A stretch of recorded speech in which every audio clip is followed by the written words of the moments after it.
So here in part 2 of our daylight system video, we're going to just add one more setting, final gather, so that we can get rid of the dark shadows we had before. So you can click on F9 or hit the icon in the upper right corner there, the teapot, the little dialog box behind it. And I'm going under indirect illumination.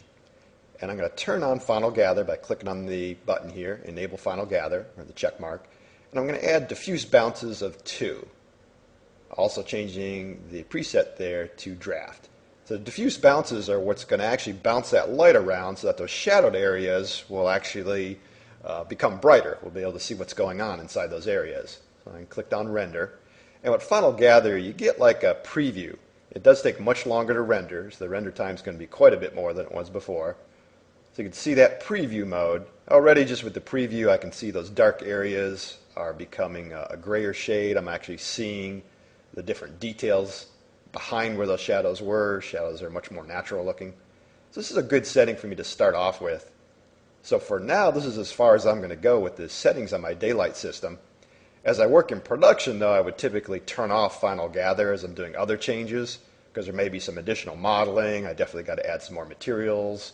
I haven't added my camera yet. So there's other things I'm going to do here. But this is a pretty good start. Showing some good shadows, good details on the model. So final gather is really the key to getting rid of those dark shadows.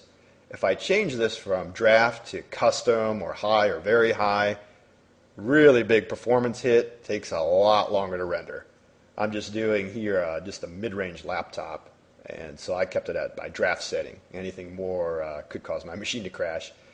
So if I was doing production, I would enable final gather, I would turn that off, and then just return to those settings where the shadows were very dark. I had like my 45-second renders. I'm just going to go under render here, show last rendering, and take one last look at that. So I'm happy with that for now. It's my preliminary render. I know my quality settings are pretty good now.